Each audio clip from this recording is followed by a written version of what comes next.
taking your seats. और अब समय है बुक रिलीज का। खजाने बंदिश is a dream project of स्वर्गीय पंडित अरविंद मूलगांवकर जी। पंडित मूलगांवकर जी ने अपने गुरुजनों से प्राप्त सैकड़ों अभिजात रचनाओं में से कुछ चुनिंदा रचनाओं को लिपिबद्ध किया।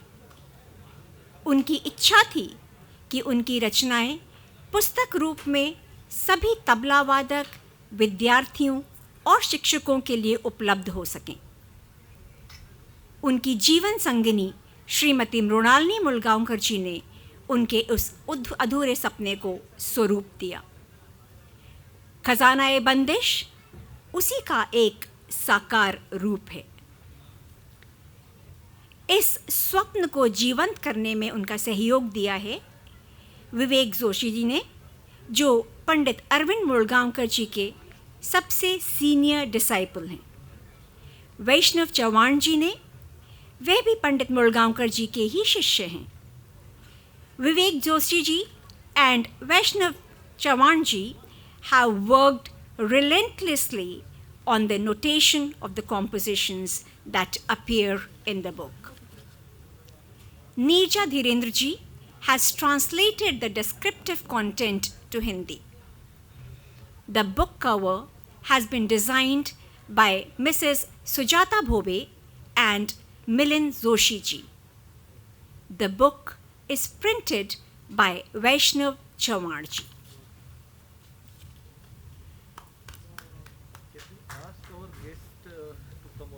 Yes, sir. इस भावुक पल में पुस्तक विमोचन के लिए मैं पंडित नयन घोष जी, पंडित योगेश समसी जी, पंडित विनायक कुलकर्णी जी और श्रीमती मृणालिनी जी को आमंत्रित करूंगी। पंडित योगेश समसी जी और पंडित नयन घोष जी हमारे कार्यक्रम के मुख्य अतिथि हैं।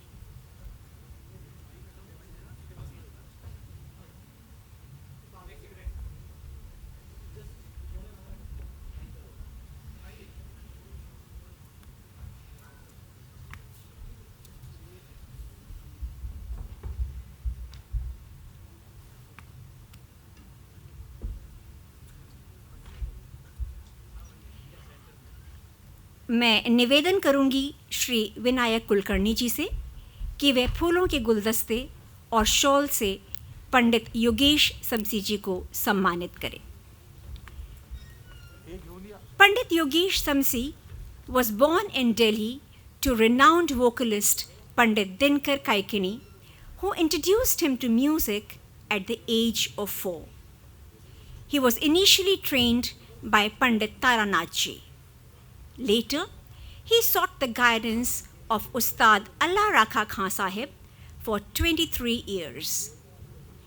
Pandit Samsi ji has accompanied the top-grade instrumentalists and vocalists and dancers of India, including Ustad Vilayat Khan Sahib, Pandit Ajoy Chakraborty ji, Pandit Dinkar Kaikini ji, Pandit Bhimsen Joshi ji, Pandit Shiv Kumar Sharma ji, Pandit Hari Prasad Chaurasia ji, Ken Zuckerberg, Pandit Birju Maharaj ji, and Ustad Rashid Khan Sahib.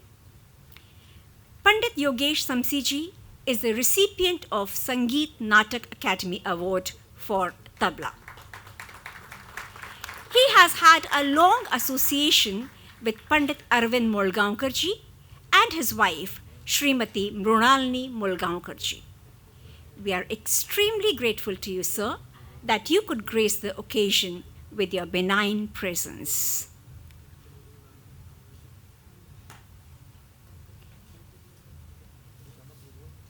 अब मैं निवेदन करूंगी नयन घोष जी से कि वह श्री विनायक कुलकर्णी जी से फूल और shawl स्वीकार करके हमें अनुग्रहित करें।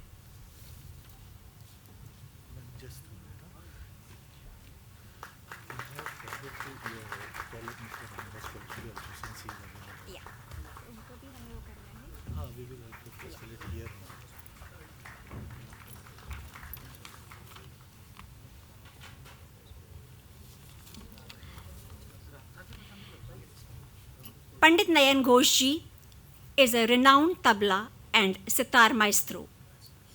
In the field of tabla, he belongs to the Farrukhabad Gharana and has received in-depth training in both tabla and sitar from his late father, Padma Bhushan Pandit Nikhil Ghosh.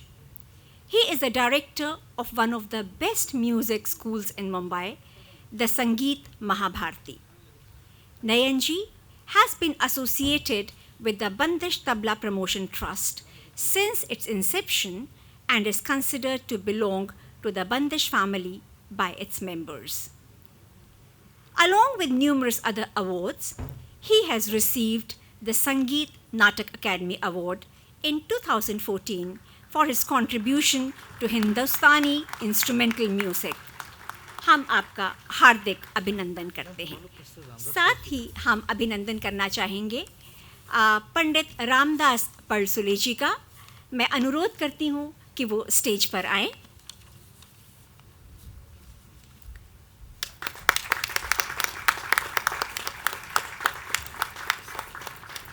हम आपका हार्दिक अभिनंदन करते हैं।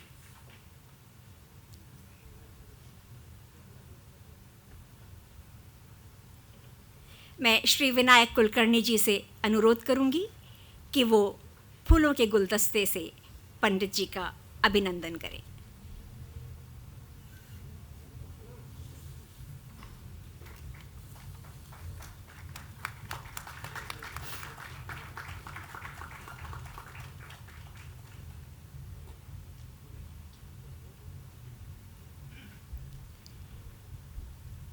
अब मैं आप सबसे खजाना-ए-बंदिश का अनावरण करने का अनुरोध करूंगी। May we have the stalwarts for the book release of Khazana-e-Bandish.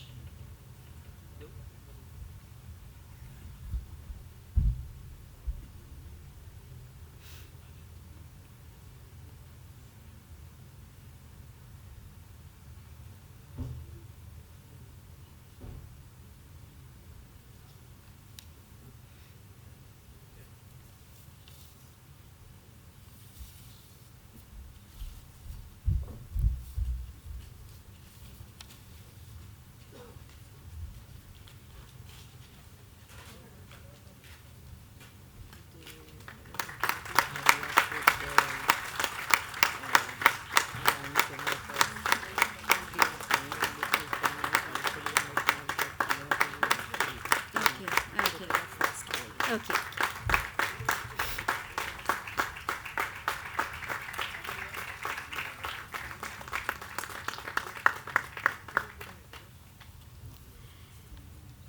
अब मैं गुजारिश करूंगी पंडित योगेश समसी जी से कि वो 2 शब्द हमारे लिए बोलें।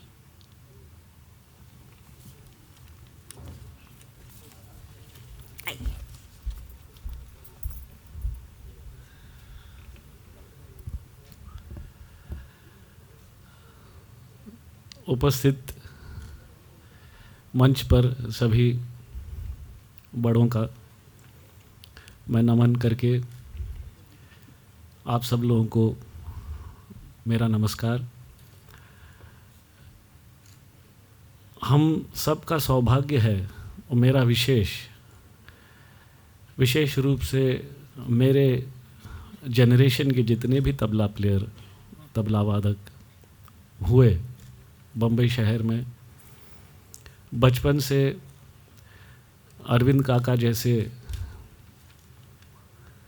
महान कलाकार, गुणग्राही और विद्यादानी पुरुष हम लोगों को देखने मिले। बम्बई में उस्ताद अमीर हुसैन खान साहब की वजह से क्या तबला इतने सालों में, इतने दशकों से जो तबला आज हम सुन रहे हैं, उनका कितना बड़ा योगदान है हम सब जानते हैं। लेकिन उसी को आत्मसात करके उस पर साधना, चिंतन, मनन करके अगले पीढ़ी तक वो सारा खजाना आज जो बुक का प्रकाशन हुआ है, ये जो खजाना टाइटल दिया है, ये बिल्कुल अनुकूल है, क्योंकि इन सभी उस्तादों का ख़जाना जो है इस विद्या का, अरविंद काका ने उसको आत्मसात करके अपने चिंतन मनन द्वारा सैकड़ों शागिर्दों तक, अगले जनरेशन तक पहुंचाया और बहुत बड़ा विद्यादान का कार्य उन्होंने किया, ऐसा मुझे लगता है। ये मैंने मेरे आँखों से खुद देखा है और अनुभव लिया है इसका। तो हम तक ये विद्या अगर ऐसे लोग ना होते तो पहुंचता ही नहीं और हम सुन नहीं पाते, उसका आस्वाद कभी भी नहीं ले पाते। ये उनका बहुत बड़ा योगदान है। और ऐसे गुरु, ऐसे महान गुरु हम लोगों को इस जन्म में देखने मिले, अनुभव करने मिले, उनके साथ हम बैठकर गुण चर्चा कर पाए, ये हमारा परम सौभाग्य है। मैं बंदिश के सभी आयोजकों को, मृणाली काकू को, सबको बहुत बहुत धन्यवाद देता हूं कि आज मुझे इस कार्यक्रम में सहभागी होने का मौका दिया है। और अरविंद काका और उस्ताद अमीर हुसैन खान साहब के चरणों में साष्टांग नमन करते हुए उनका आशीर्वाद का प्रार्थना करता हूं। धन्यवाद।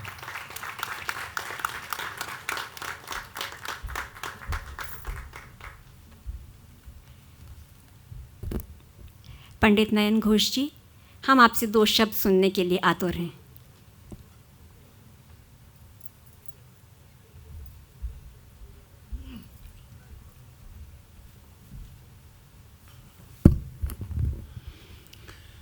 नमस्कार।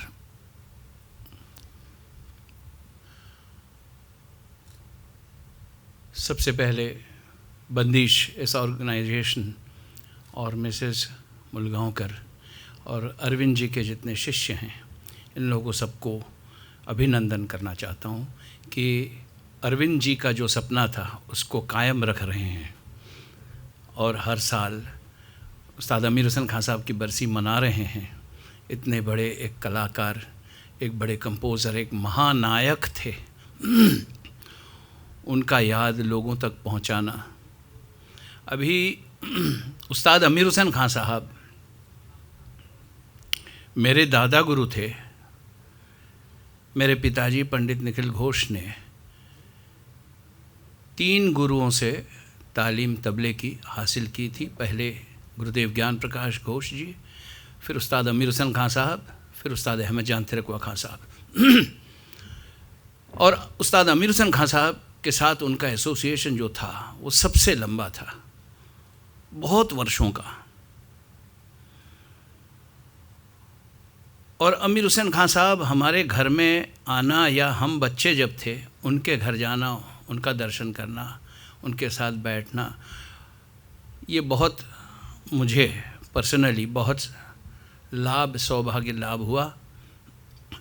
हमारे घर में तो हम उनको हमारी दादाजी समझते थे, बच्चे थे हम, लेकिन मालूम था कि ये एक बहुत बड़े हिस्टोरिकल फिगर हैं, फिर भी अपने ही दादा लगते थे। और इतना उनसे हम लोगों को स्नेह मिला, आशीर्वाद मिला, उनसे उनको सुनना बचपन से बहुत सुनने का मौका मिला, उनसे सीखने का मौका मिला। उनके साथ उनके विचार जो मेरे पिताजी के साथ या और उस्तादों के साथ बैठ के करते थे, वो सब सामने बैठ के विटनेस करना, ये एक बहुत बड़ा सौभाग्य मुझे मिला।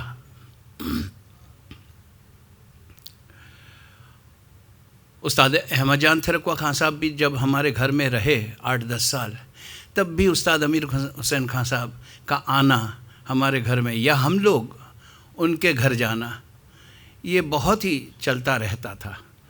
इंटरेक्शन जो होता था, एक हिस्टोरिकल बात कर रहा हूँ मैं। उस्ताद अहमद जान तिरकवा, उस्ताद अमीर हुसैन खान साहब, निखिल घोष जी सब साथ में बैठे बातचीत कर रहे हैं और सोच विचार कर रहे हैं, तबले पर चर्चा कर रहे हैं। क्या माहौल था, वो माहौल मुझे देखने का, सुनने का सौभाग्य मिला। उस्ताद अमीर हुसैन खान साहब को हम लोग हिस्ट्री में, इंडियन म्यूज़िक हिस्ट्री में गाने बजाने में 4 नायक हुए थे पुराने ज़माने में, तानसेन से भी पहले। और इस युग में सच में उस्ताद अमीर हुसैन खां साहब एक नायक थे। नायक यानी जो बजायक ऐसे बजाते थे कि जवाब नहीं, तैयारी का तबला, और बतायक हज़ारों शिष्यों को सिखाया, और बनायक शिष्य तैयार किए, और कंपोजिशंस इतने किए, इतने कंपोजिशंस किए कि मतलब ऐसा लगता था फैक्ट्री जैसे, हज़ारों कंपोजिशंस। और उनके कंपोजिशंस की ब्यूटी ये थी कि बहुत कलात्मकता उसके अंदर, कविता शायरी भरा हुआ, लय का खेल भी, और नाज नज़ाकत भी, और तूफ़ान भी तबले के अंदर। सारी बातें उनके कंपोजिशंस में वो उस ज़माने में बनाए, आज से 70, 80, 90 साल पहले की बात कर रहा हूँ, लेकिन आज भी उनके कंपोजिशंस बहुत कंटेम्पररी लगता है। वो अपने समय से कितना आगे उनका सोच शायद था, और मेरे ख्याल से उनके कंपोजिशंस और 150-200 साल तक कंटेम्पररी ही रहेगा, ऐसा कंपोजिशन उनके जो थे। और उनके पास जो भी पहुँचे, उनके घर के बाहर एक पैसेज लंबा रहता था, टेनेमेंट्स एक के बाद एक रूम्स होते थे कल्याण बिल्डिंग में, बाहर चारपाई लगी रहती थी, उस पे बैठे रहते थे। जो भी उनके पास पहुँचे, वो चाहे नज़र करे ना करे, उनको खाली हाथ वापस नहीं भेजते थे। सबको कुछ ना कुछ सिखाते थे, कुछ ना कुछ देते, बेटा इसको हाथ से निकलवा लो, बेटा इसको लिख लो। इतना भंडार था उनके पास। वो तो आप लोग जानते होंगे, उनका जो फिल्म बड़ा अच्छा निकला, द डोयन ऑफ फर्रुखाबाद, उसमें भी और एक बात निकली कि एक बार किसी दंगल में कुछ तबलियाँ बोलने लगे, जब भी सुनते हैं उन्हीं का कंपोजिशन सुनते हैं, पुराना नहीं सुनते हैं। तो एक दिन उन्होंने बताया नहीं क्या कंपोजिशंस किनके हैं, पूरा सोलो बजाया और हल्ला मच गया। लोग कहे अरे अरे क्या बात है, क्या कंपोजिशन है, किनके है ये, कौन से पुराने उस्तादों का है, नाम तो बताइए सबका। जब उन्होंने पूरा बजाना ख़त्म किया तब उन्होंने कहा ये जितना आज आपने सुना ये सब मेरे ही कंपोजिशंस थे। तो ऐसा उनके कंपोजिशंस में पुराने ट्रेडिशन का छाप, at the same time very modern and futuristic perception, view, vision उनका था। और एक बात बहुत ज़रूरी इम्पॉर्टेंट है कि उनका जो लेगेसी है वो अरविंद जी ने उस धारा को कायम रखा। विद्या बांटना, शिष्यों को सिखाना, तैयार करना। मेरे पिताजी उस्ताद अमीर हुसैन खां साहब के सीनियर मोस्ट जो शागिर्द थे, पंडरीनाथ नागेशकर जी, उस्ताद गुलाम रसूल खां साहब और मेरे पिताजी, ये they're among the senior most disciples. फिर सब जनरेशन कई उनके शिष्य बने। तो बाद के नेक्स्ट बैच में अरविंद जी भी थे। ऐसा मुझे भी, हालांकि मैं बहुत छोटा था, लेकिन ऐसा मुझे प्रोग्राम उनका बजाना सुनना मिला। एक ही छोटा किस्सा बताता हूँ आपको। उस्ताद जहांगीर खां साहब, जो कि उस्ताद अमीर हुसैन खां साहब के मामा, उस्ताद गुरु उस्ताद मुनीर खां साहब के कंटेम्पररी थे। 1963 में उनका 100 साल हुआ था और उनका फेलिसिटेशन बम्बई में ऑर्गेनाइज़ किया गया था। मैं भी था बच्चा, लेकिन मैं था वहाँ, और वो दिन पूरा सारा डिटेल मुझे आज तक याद है। तो उसमें उस्ताद अमीर हुसैन खां साहब ने इतना अच्छा तबला बजाया, घमासान तबला बजाया, ऐसा माहौल जम गया। सामने कौन कौन बैठे हैं? उस्ताद शमसुद्दीन खां साहब, उस्ताद हबीबुद्दीन खां साहब, अहमद जान थिरकवा खां साहब, सब बैठे। और मैं बच्चा था, कभी इनके गोद में कभी उनके गोद में बैठ रहा हूँ।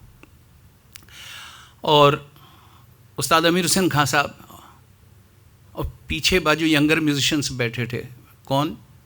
उस्ताद नियाज़ अहमद, फयाज़ अहमद खान साहब, वीजी जोग साहब, ये सब पीछे बैठे थे क्योंकि ये उस ज़माने में यंगर म्यूजिशियंस थे। और उस्ताद अमीर हुसैन खान साहब ने ऐसा तबला बजाया कि वो दीवारों में गूंज रहा था, ऐसा तबला। बाद में उनका सत्कार हुआ जहांगीर खान साहब का, तब फिर उनको भी सामने जितने बुज़ुर्ग बैठे थे उन्होंने कहा कि सरकार, थोड़ा तबरुक के तौर पे आपका भी तबला सुनना चाहेंगे। तबरुक यानी प्रसाद, प्रसाद के तौर पे आपका भी तबला सुनना। तब उन्होंने इतना प्यारा जवाब दिया। अमीर हुसैन खान साहब तब ऑलरेडी बॉम्बे में सेटल्ड, एस्टैब्लिश्ड, सीनियर मोस्ट गुरु थे, उनके दाढ़ी भी सफ़ेद हो गए थे तब बोले, जहांगीर खान साहब ने कहा, अब इस बच्चे ने इतना अच्छा बजाया, इसके बाद मेरी तो उम्र नहीं है बजाने की। अमीर हुसैन खान साहब को बच्चे कह रहे हैं, जबकि वो he was already a father figure in Bombay. तो ये सारे लोग हंसने लगे। लेकिन जब शमशुद्दीन खान साहब, अमीर हुसैन खान साहब ने काफ़ी उनको रिक्वेस्ट किया कि नहीं खान साहब थोड़ा 10-15 मिनट सुनना चाहेंगे, फिर वही तबला जोड़ी जहांगीर खान साहब को दिया गया और हाथ उनके शुरू में 2-5 मिनट कांप रहे थे, लेकिन बहुत जल्दी वार्म अप हो गए और इतना मीठा तबला 25-30 मिनट का उन्होंने सुनाया। वो आई एम सो ब्लेस्ड, आज तक मेरे कान में गूंज रहा है जहांगीर खान साहब का तबला। सामने क्या कौन कौन बैठे हैं, एक एक हिमालय पर्वत, उस्ताद अमीर हुसैन खान साहब, उस्ताद शमशुद्दीन खान साहब, हबीबुद्दीन खान साहब, सब सामने बैठे हैं। तो मैं ऐसे एक गैदरिंग में मैं विटनेस कर सका, ये बहुत बड़ा एक आशीर्वाद मैं समझता हूँ, एक बहुत बड़ा कृपा है। खैर ज़्यादा टाइम नहीं लूँगा। आज भी अरविंद जी शारीरिक रूप में नहीं है, लेकिन in spirit he is very much there in the music scene and with all of us. आज उनका जो सपना, ये बंदिश का प्रोग्राम हर साल उस्ताद अमीर हुसैन खान साहब को याद करना और बरसी मनाना, ये उनके शिष्य लोग मिसेस मुलगांवकर और उनके जितने गुरु बंधु जो भी हैं वो सब कर रहे हैं, कायम रख रहे हैं। For this my very hearty congratulations. Thank you.